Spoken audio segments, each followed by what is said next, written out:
اعوذ باللہ من الشیطان الرجیم، بسم اللہ الرحمن الرحیم۔ کتاب قرآن کریم میں اسلامی طرز تفکر کے خد و خال، رہبر معظم آیت اللہ سید علی خامنہئی کی ایمان کے موضوع پر 7ویں نشست، بشارتیں۔ بسم اللہ الرحمن الرحیم۔ الذین آمنوا وتطمئن قلوبهم بذکر اللہ، الا بذکر اللہ تطمئن القلوب، الذین آمنوا وعملوا الصالحات طوبی لہم وحسن مآب۔ سورہ رعد آیت نمبر 28 اور 29۔ مقام فکر و تصور میں جن چیزوں کو ہم نے سعادت و خوشبختی کے عوامل و عناصر کے طور پر حاصل کیا ہے، ان میں سے 10-12 کو گزشتہ تحریر اور سابقہ تلاوت میں بیان کیا ہے۔ وہ سب قرآن کریم میں مومنین کو یقینی اور حتمی نویدوں، بشارتوں، خوشخبریوں کی صورت میں ذکر ہوئی ہیں۔ ان نویدوں اور بشارتوں میں سے 2 نویدیں یعنی ہدایت اور نور کا کل ہم نے قرآن کریم کی آیات کریمہ کی تلاوت کے دوران مشاہدہ کیا، ان سے بہرہ مند ہوئے۔ مزید 2 کو آج پیش کرتے ہیں اور ان کی آیات کو اختصار کے ساتھ پڑھتے ہیں، اور باقی ماندہ کو آپ دوستوں پر چھوڑتے ہیں۔ اطمینان یعنی دل کے سکون کی حالت، قلب و روح کے آرام کی حالت۔ آرام یعنی کیا؟ یہاں پر آرام و سکون کس معنی میں ہمارے مد نظر ہے؟ کیا اس معنی میں کہ ہماری روح کسی بھی قسم کی حرکت اور سعی و کوشش نہ کرے؟ کیا آرام اس معنی میں ہے کہ ہمارا دل نیم خوابی یا نیم بے ہوشی کی حالت میں ہو؟ یا نہیں، بلکہ آرام و سکون اضطراب و بے چینی کے مقابلے میں ہے، سکون و اطمینان بے سکونی و پریشانی کے مقابلے میں ہے۔ آپ 2 افراد کو مد نظر رکھیں، طے یہ ہے کہ دونوں کمرہ امتحان میں حاضر ہوں۔ ان میں سے ایک نے اچھی طرح درس پڑھا ہے، کئی بار اسے دہرایا ہے، دوستوں کے ساتھ مباحثہ کیا ہے۔ اب جس کتاب کا امتحان دینا ہے، اس کے تمام مسائل و مطالب اس کے ذہن میں حاضر و موجود اور واضح اور روشن ہیں، جبکہ دوسرے نے یہ کتاب سرے سے پڑھی ہی نہیں، یا تھوڑی پڑھی ہے، یا اسے اپنے حافظے پر اعتماد نہیں ہے۔ طے یہ ہے کہ دونوں کمرہ امتحان میں حاضر ہوں۔ کیا یہ دونوں ذہنی اور نفسیاتی اعتبار سے برابر ہوں گے؟ آپ دیکھیں گے کہ جب پہلا شخص کمرہ امتحان میں داخل ہوگا تو اس کا ذہن پرسکون ہوگا، بے چینی و بے سکونی نہیں ہوگی، اضطراب نہیں ہوگا، پریشانی نہیں ہوگی، کہے گا کہ جہاں سے بھی سوال پوچھیں میں جانتا ہوں۔ جبکہ دوسرا ہمیشہ مضطرب ہوگا، بے قرار ہوگا، اس کشتی کی طرح جو متلاطم اور بکھرے ہوئے دریا کی بے رحم اور تلاطم خیز موجوں کے رحم و کرم پر ہو، کبھی اس طرف کبھی اس طرف، کبھی اس راستے سے کبھی اس راستے سے، ہوائیں اسے ادھر سے ادھر لیے پھرتی ہوں۔ امتحان کے لیے تیاری نہ کرنے والے اس شخص کی روح کی حالت ایسی ہی ہوگی۔ ایک قاضی کے سامنے آپ انہی 2 حالتوں کا تصور کر سکتے ہیں۔ اجتماعی سرگرمیوں اور تاریخ کی عظیم اجتماعی تحریکوں میں ایک فرد یا ایک معاشرے میں آپ انہی 2 حالتوں اور کیفیتوں کو مد نظر قرار دے سکتے ہیں۔ اطمینان اور سمجھانے کے لیے ایک اور مثال دوں تاکہ تدریجاً ہم اس روح اور نفس مطمئنہ کے نزدیک ہو جائیں جو قرآن کریم میں مد نظر ہے۔ ایک طالب علم کے امتحان سے شروع کرتے ہیں، عدالت کے سامنے ایک ملزم تک۔ اس کی ایک اور مثال وہ انسان ہے جو ایک راستے پر چل رہا ہے، اپنے مقصد و ہدف اور مقصود و مطلوب کی طرف بڑھ رہا ہے۔ ممکن ہے کہ 10 عوامل اسے اس راہ کو طے کرنے اور ہدف کا تعاقب کرنے سے روکیں۔ ڈر اور خوف ان عوامل میں سے ایک ہے۔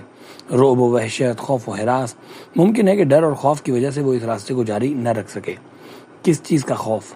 راستے میں بھوک کا خوف، راستے میں چور کا ڈر، اس بھیڑیے کا خوف جو راستے میں چھپا بیٹھا ہے، اس راستے کی مشکلات و زحمات اور بے خوابیوں کا خوف، آخرکار ہدف تک نہ پہنچ سکنے کا خوف۔ یہ ان چیزوں میں سے ایک چیز ہے جو ایک سالک کو آگے بڑھنے اور راستے اور منزل کا تعاقب کرنے سے روک دیتی ہے۔ ایک لالچ اور طمع ہے۔ کس چیز کا لالچ؟ پرسکون زندگی کا لالچ۔ اگر میں راستے کو طے نہ کروں، اگر مقصد و ہدف سے پیچھے ہٹ نہ جاؤں، تو سکون سے گھر میں نرم و گرم بستر پہ سوؤں گا، اپنے بیوی بچوں کے ساتھ چین سے رہوں گا۔ یہ چیز ایک عام اور معمولی انسان کے لیے، ایک چھوٹی سطح کے انسان کے لیے، ایک کمزور روح کے لیے آئیڈیل ہے، محبوب و مطلوب ہے، پرکشش ہے۔ ظاہر ہے وہ اسے آسانی سے کھونا نہیں چاہتا۔ پرسکون زندگی کی لالچ، دولت کی لالچ کہ اسے کہا جائے کہ اگر تو اس راستے پر نہ جائے تو تجھے اشرفیوں اور زر و جواہرات کی یہ تھیلی دی جائے گی۔ عہدے اور منصب کی لالچ کہ اگر تو نے یہ دربدری قبول نہ کی تو تجھے فلاں عہدہ اور منصب دیا جائے گا۔ لالچ اور طمع یہ وہ عوامل ہیں جو انسان کو اس راستے کے طے کرنے سے روک دیتے ہیں۔ خوف اور لالچ۔ اگر ہم خوف کا تجزیہ کریں تو 10 ایسی چیزیں سامنے آئیں گی جن کا خوف انسان کے دامن گیر ہو سکتا ہے۔ اگر لالچ کی تحریر کریں تب بھی دسیوں ایسی چیزیں سامنے آئیں گی جن کی لالچ انسان کو ہدف کی طرف قدم بڑھانے سے روک سکتی ہے، جیسے راحت و سکون، صحت و عافیت، فرصت و منفعت وغیرہ کی لالچ۔ اب آپ ایک راہی اور سالک کو مد نظر رکھیں جس نے بہرحال یہ رزق لیا ہے کہ اس راستے میں قدم رکھا ہے، چل رہا ہے اور آگے بڑھ رہا ہے، لیکن کیا یہ عوامل ختم ہو گئے ہیں؟ کیا وہ رکاوٹیں جو اس شخص کو اس راستے میں قدم نہیں رکھنے دے رہی تھیں اب اس کے راستے میں چلنے اور آگے بڑھنے سے ختم ہو گئی ہیں؟ نہیں، ختم نہیں ہوئی۔ اچھی طرح توجہ فرمائیے، یہ رکاوٹیں پہلے بھی اسے اس طویل اور لمبے راستے میں قدم نہیں رکھنے دے رہی تھیں۔ اب جب کہ وہ اس راستے میں قدم رکھ چکا ہے تو اسے آرام اور آسودگی کے ساتھ یہ راستہ طے نہیں کرنے دیں گی۔ ہر قدم جو بڑھائے گا ایک کانٹے کی طرح، ایک کنڈی کی طرح، ایک زنجیر کی طرح اس کے پاؤں کو، اس کے دامن کو، اس کے ہاتھ کو پکڑ لیں گی، اپنی طرف کھینچیں گی، اسے راستہ طے کرنے سے روکیں گی۔ یہ شخص کبھی اس طرف گرے گا اور کبھی اس طرف گرے گا، کبھی یہ کانٹا اس کے دامن کو پکڑے گا، کبھی وہ زنجیر اس کے پاؤں کو آگے جانے سے روکے گی۔ اولاد کی محبت اسے اپنی طرف کھینچے گی، پرسکون زندگی کی یادیں اسے اپنی طرف کھینچتی ہیں۔ اسی طرف سے اس طرف سے مختلف عوامل اس انسان کو مختلف اطراف و جہات کی طرف لے جاتے ہیں۔ نتیجتاً یہ انسان متزلزل ہو جاتا ہے، اس کشتی کی طرح، کبھی اس طرف کبھی اس طرف۔ یہ انسان نامطمئن ہے۔ ایک دوسرا انسان بھی ہے، جب وہ اس راستے میں قدم رکھتا ہے تو اپنے لیے ایک ایسا عامل بناتا ہے جو اس کی ساری توجہ اپنی طرف مبذول کر رکھتا ہے، دوسرے تمام چھوٹے اور معمولی عوامل سے اسے غافل کر دیتا ہے۔ ایک ایسی کشش اور قوت جاذبہ اس کے دل کو اپنی طرف کھینچتی ہے کہ یہ جھوٹی کشش، اولاد کی کشش، بیوی کی کشش، زندگی کی کشش، دولت و ثروت کی کشش، مقام و منصب کی، جان و زندگی کی، اس بڑی کشش اور قوت جاذبہ کے سامنے ہیچ اور نیز تو نابود اور بے اثر ہو کر رہ جاتی ہے۔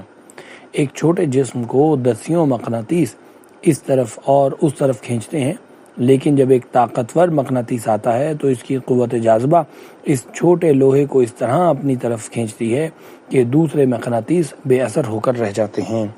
یہ انسان جب اس طاقتور اور مضبوط جذبے اور ارادے کے ساتھ اس راستے میں قدم رکھتا ہے اور اس راستے کو طے کرنا شروع کرتا ہے تو پھر بیوی بچوں کی محبت اور دوسری خوشیوں، لذتوں، خوبصورتیوں اور عیش و نوش کی کشش اس پہ اثر نہیں کر سکتی۔ یہ انسان کون ہے؟ مطمئن انسان۔ یا ایتھا النفس المطمئنۃ ارجعی الی ربک راضیۃ مرضیہ۔ وہ شخص الہی راستے کو آخر تک طے کر سکتا ہے اور منزل مقصود تک پہنچ سکتا ہے جو مطمئن ہو، سکون و اطمینان کی حالت میں ہو۔ اطمینان اس معنی میں ہے یعنی ایک جاذبہ اور کشش اسے کھینچے، ایمان کی کشش، عشق خدا کی کشش، ہدف اور مقصد سے محبت کی کشش، اس طرح اسے مجذوب کر دے اور اپنی طرف کھینچے کہ دوسری تمام کششیں، رنگینیاں اسے ہیچ محسوس ہوں۔ جیسے زمین کی کشش جو ہر چیز کو اپنی طرف کھینچتی ہے اور اس کی کشش کے سامنے ہر چیز کی کشش ہیچ ہے، چاہے وہ پہاڑ ہی کیوں نہ ہو، کوہ ہمالہ ہی کیوں نہ ہو، دنیا کا سب سے بڑا پہاڑ ہی کیوں نہ ہو۔ اگر آپ ایک پتھر کو پھینکیں تو کیا کوہ ہمالہ اسے اپنی طرف کھینچے گا؟ ہرگز نہیں۔ کوہ ہمالہ میں جاذبہ ہے، کشش ہے، لیکن زمین کی کشش کے مقابلے میں اس کی کشش صفر ہے، بے اثر ہے، عمل نہیں کرتی۔ کوہ ہمالہ اور اس جیسا ہر بڑا جسم اس وقت چھوٹے اجسام پر اثر کرتا ہے، انہیں اپنی طرف کھینچتا ہے۔ جب زمین جیسا ایک زیادہ بڑا جسم اس کے ساتھ نہ ہو، جب زمین کی کشش ہے تو کوہ ہمالہ کی کشش کی کوئی حیثیت نہیں ہے۔ جب ایک انسان کی روح میں خدا پر ایمان ایک طاقتور قوت جاذبہ کی طرح عمل کرتا ہے تو اسے اس طرح ایمانی اہداف اور مقاصد کی طرف کھینچ کر لے جاتا ہے کہ یہ چھوٹی موٹی کششیں جو بے ایمان افراد کے نزدیک بڑی ہوتی ہیں، ایمان کے سامنے چھوٹی اور معمولی اس پر اثر نہیں کرتی ہیں۔ خلاصہ یہ ہے کہ اطمینان یعنی روح انسان کا چین و سکون، قلب انسان کا آرام و قرار، دل آرام و سکون میں ہو، اس سے کیا مراد ہے؟ نہ یہ کہ بے حرکت ہو، نہ یہ کہ آگے نہ بڑھے، پیش رفت نہ کرے، بلکہ مراد یہ ہے کہ مختلف کششیں اور دنیا کی رنگینیاں اسے اپنی طرف نہ کھینچیں، متزلزل نہ کریں، اس کے لیے باعث زحمت نہ بنیں۔ یہ مادی عشق و محبت اور ہوا و ہوس اس پر غالب نہ آ جائے، بلکہ ایمان کی سنگینی کے نتیجے میں آرام و سکون یعنی انتہائی تیزی کے ساتھ مقصد انسانیت اور ہدف خلقت کی طرف حرکت کرے۔ یہ ہے اطمینان کا معنی۔ دوسرا لفظ سکون، سکون بھی اس معنی میں ہے۔ ثم انزلناہ السکینۃ علی رسولہ، خداوند متعال نے اپنے رسول پر سکینہ یعنی سکون و اطمینان نازل کیا۔ قرآن کریم میں 5-6 مقامات پر یہ تعبیر آئی ہے۔ مثلاً ایک جنگ حنین میں جب پیغمبر خدا کے سپاہی ایک بے جا غرور کی وجہ سے، اپنی طاقت اور عددی کثرت پر مغرور ہونے کی وجہ سے، اور یہ سوچ کر کہ آج کوئی ان پر غالب نہیں آ سکے گا، خدا کی سنت کے مطابق غرور کا سر ہمیشہ نیچا ہوتا ہے۔ ہر مغرور گروہ غافل ہوگا اور نقصان اٹھائے گا۔ یہ حضور کے ساتھی میدان جنگ میں غافل ہو گئے، حق بجانب بھی تھے۔ اذا اعجبتکم کثرتکم، زیادہ تھے، اور اس عددی کثرت نے انہیں غرور اور خود پسندی کا شکار کر دیا تھا کہ کمال ہے، ہماری اتنی بڑی تعداد ہے، فلم تغن عنکم شیئا، یہی غرور باعث بنا کہ تم جنگ میں غافل ہو گئے اور شکست کھا گئے۔ دشمن سے شکست کھانے کے بعد، البتہ نہ حتمی اور آخری شکست، ایک معمولی اور چھوٹی سطح کی شکست کھائی، پھر سنبھل گئے۔ چند اچھے سپاہیوں نے، چند لائق اور مومن کمانڈروں نے، امیر المومنین علیہ السلام اور چند دوسرے افراد نے بہت زیادہ کوشش کے بعد شکست خوردہ سپاہیوں کو واپس میدان میں پلٹا دیا۔ وہاں پر پروردگار فرماتا ہے، ثم انزل اللہ سکینۃ علی رسولہ، خداوند متعال نے روحانی و قلبی آرام و سکون تمہیں لوٹا دیا۔ آرام و سکون ایک مرتبہ اور اس وقت جب مسلمانوں نے اس درخت کے نیچے پیغمبر اکرم صلی اللہ علیہ وآلہ وسلم سے اپنی بیعت کی تجدید کی، ایک اور بار اس وقت جب پیغمبر خدا نے مکہ سے مدینہ کی طرف ہجرت کی، اسلامی معاشرے کی تشکیل کے مقصد سے، کافروں اور دشمنوں کے لیے خطرناک ارادوں اور منصوبوں کے ساتھ، سینکڑوں مضبوط ارادوں اور عزائم کے ساتھ، سینکڑوں افکار کے ساتھ رسول خدا مدینہ جانے کے لیے مکہ سے نکلے۔ ان تمام اہداف، مقاصد، عزائم، افکار اور تدابیر کے وقوع پذیر ہونے کی شرط یہ ہے کہ پیغمبر کریم صحیح اور سالم مدینہ پہنچیں، وگرنہ اگر راستے میں کفار انہیں قتل کر دیں، شہید کر دیں، تو ان خوابوں میں سے کوئی ایک بھی پورا نہیں ہو سکے گا۔ آپ نے ایک غار میں پناہ لی، وہاں بھی خدا فرماتا ہے، فَأَنزَلَ اللَّهُ سَكِينَةَ عَلَيْهِ، خداوند متعال نے اس حساس موقع پر اپنے آرام و سکون کو اپنے حبیب کے قلب مطہر پہ نازل کیا۔ اسی طرح چند اور موارد بھی ہیں جہاں سکینہ یعنی آرام و سکون کی یہ تعبیر استعمال ہوئی ہے۔ مومن صاحب سکینہ ہے، صاحب سکون ہے۔ سکینہ اس معنی میں ہے، بس ایک بار پھر سکینہ، آرام، سکون، اطمینان، جمود، بے حسی، خواب غفلت کا شکار ہونے کے معنوں میں نہیں ہے۔ اور آخری کلمہ آمن ہے، البتہ واضح ہے کہ یہاں پر مراد روحانی امن ہے، نہ کہ اجتماعی اور معاشرتی امن۔ اجتماعی امن البتہ اس معنی میں کہ ایک معاشرے میں تمام افراد امن و امان میں ہوں تاکہ ہر ایک اپنا حق حاصل کر سکے، اور سکوت، جبری سکوت امن کے علاوہ ہے۔ امن یہ ہے کہ تمام لوگ مکمل امن و امان کے ساتھ اپنے جائز اور قانونی حقوق حاصل کر سکیں۔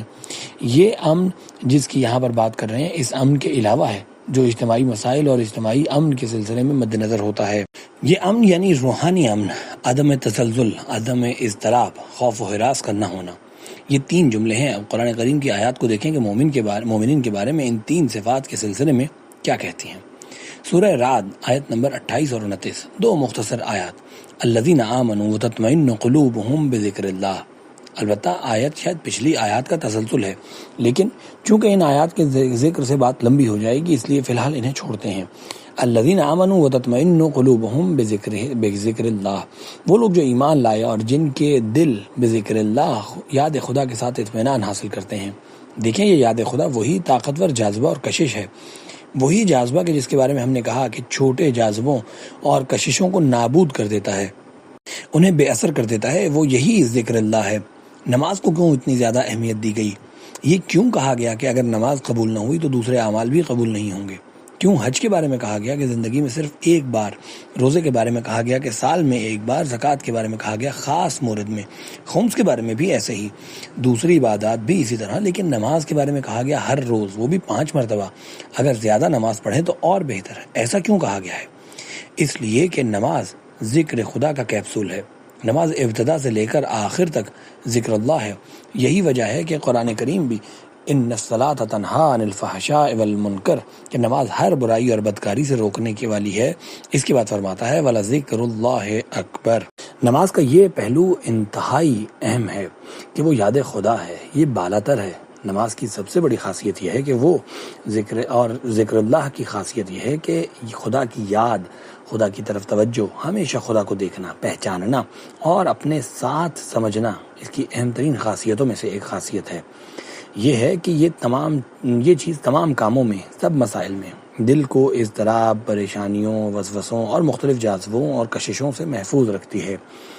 یہ دل پرسکون ہو جاتا ہے، جس طرح بپھری ہوئی موجوں میں گھری ہوئی کشتی اگر اس پہ وزن ڈال دیا جائے تو وہ اسے بھاری اور سنگین کر دیتا ہے، اس کی حرکت اور اضطراب کو کم کر دیتا ہے۔ ذکر خدا یہ ہے الذین آمنوا، جو لوگ ایمان لائے اور ان کے دل یاد خدا سے مطمئن اور ثابت قدم ہو گئے۔ ثابت قدم کو جان بوجھ کر یہاں لائے ہیں۔ ثبات یعنی آرام و سکون کی حالت، لوگوں کی خدا کی طرف ہدایت کی جاتی ہے۔ یہ ترجمہ پچھلی آیت کو مد نظر رکھتے ہوئے کیا ہے۔ الا بذکر اللہ تطمئن القلوب، بے شک خدا کی یاد کے ذریعے دل مطمئن اور پرسکون ہوتے ہیں۔ خدا کی یاد یہ عجیب خاصیت رکھتی ہے۔ آپ جانتے ہیں کہ ایک انسان کی کامیابی و کامرانی کے لیے اطمینان اور آرام و سکون کتنا مؤثر ہے۔ مومن کو یہ امتیاز حاصل ہے کہ اسے یہ عجیب روحانی طاقت اور سہولت میسر ہے۔ آیت کا اگلا حصہ ہے الذین آمنوا وعملوا الصالحات طوبی لہم وحسن مآب، جو لوگ ایمان لائے اور اعمال صالح انجام دیے، طوبی لہم وحسن مآب، جو لوگ ایمان لائے اور نیک اور شائستہ اعمال انجام دیے، شائستہ یعنی ایمان کے تقاضوں کو پورا کیا، ان کا حال مبارک ہو، مستقبل روشن اور آباد۔ منادی توحید حضرت ابراہیم خلیل الرحمن قدیم زمانے میں اپنی قوم اور امت سے مجادلہ و مناظرہ اور بحث و مباحثہ کیا کرتے تھے، ان کی باتوں کا جواب دیتے تھے۔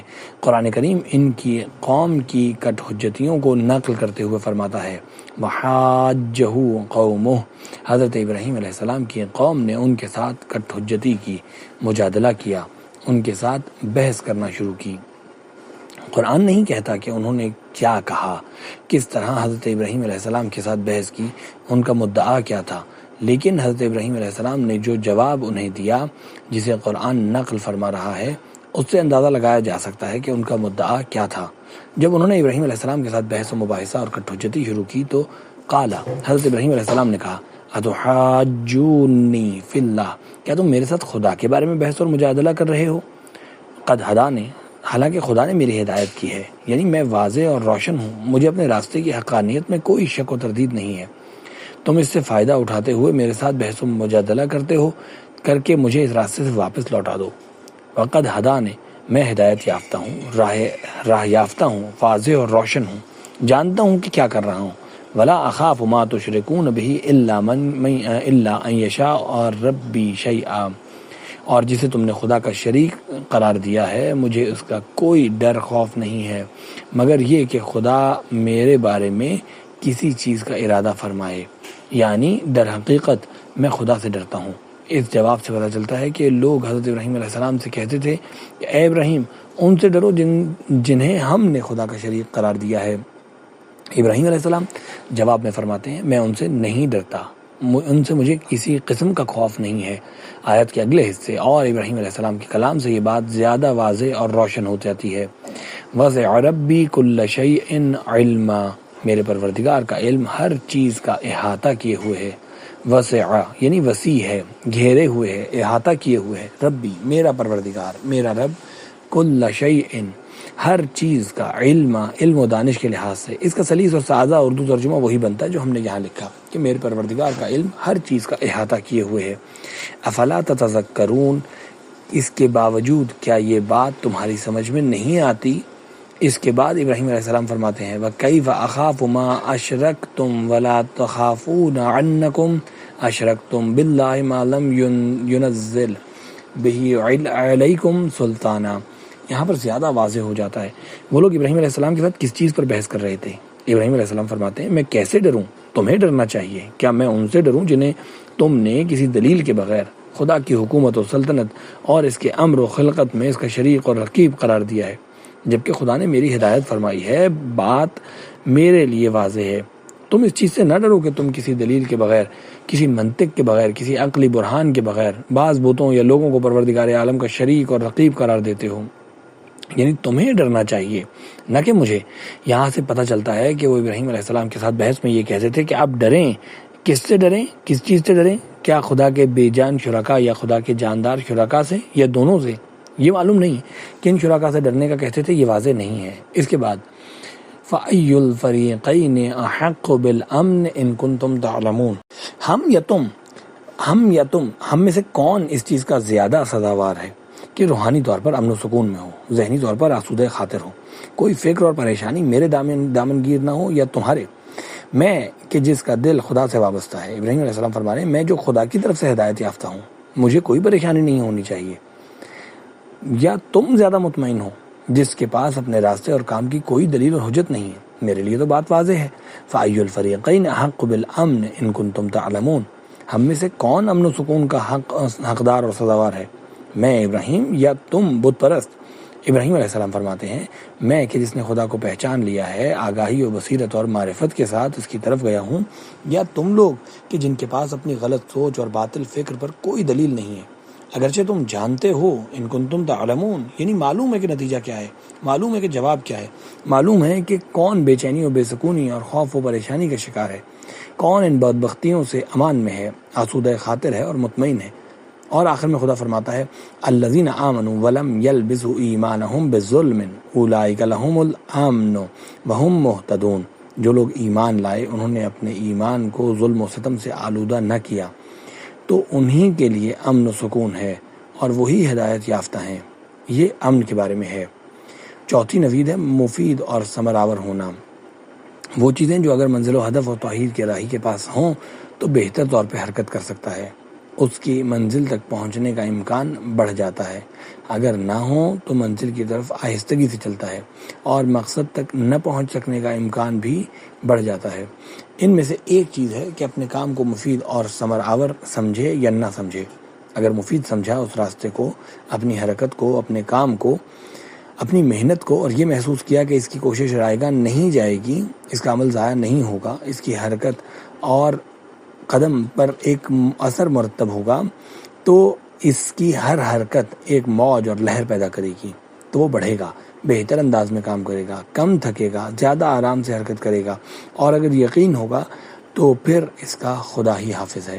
مومن اس طرح ہے، مومن اپنے کام کو مفید سمجھتا ہے۔ یہ چیز اسے قرآن نے سکھائی ہے، قرآن میں اس کے بہت سے موارد ہیں۔ ان اللہ لا یضیع اجر المحسنین اجر من احسن عملا، قرآن کی ابتدا سے انتہا تک اس مطلب کی بہت سی آیات ہیں۔ میں قرآن کے شروع میں سورہ بقرہ سے ایک آیت لایا ہوں، آیت قبلہ کے بارے میں ہے۔ پہلے مختصر طور پر قبلہ کی تاریخ عرض کر دوں۔ جب مسلمان مکہ میں تھے تو خانہ کعبہ کی طرف رخ کر کے نماز پڑھتے تھے، ہجرت سے پہلے نماز کے لیے، عبادت کے لیے خانہ کعبہ کی طرف رخ کرتے تھے۔ جب مدینہ آئے تو شروع میں بیت المقدس کی طرف منہ کر کے نماز پڑھتے تھے، البتہ خدا کے حکم سے، وہی کام جو یہودی بھی کرتے تھے۔ اس زمانے میں مدینہ کے یہودی بھی بیت المقدس کی طرف رخ کر کے عبادت کرتے تھے، مسلمان بھی اسی طرح۔ کچھ عرصے بعد آیت نازل ہوئی فَوَلِّ وَجْهَكَ شَطْرَ الْمَسْجِدِ الْحَرَامِ، خانہ خدا کی طرف پھر جا، کعبہ کی طرف، مسجد الحرام کی طرف۔ اور اس کے بعد مسلمانوں نے کعبہ کی طرف نماز پڑھنا شروع کر دی۔ قبلہ کی داستان سورہ بقرہ کے اوائل میں تفصیلی طور پر آئی ہے۔ ان آیات میں سے ایک آیت ہے کہ خداوند متعال پیغمبر اکرم اور مومنین سے فرماتا ہے مکہ سے مدینہ آنے کے بعد شروع میں بیت المقدس کو تمہارا قبلہ قرار دینے کی وجہ یہ تھی کہ ہم نے چاہا کہ تمہارا ایک امتحان لیا جائے۔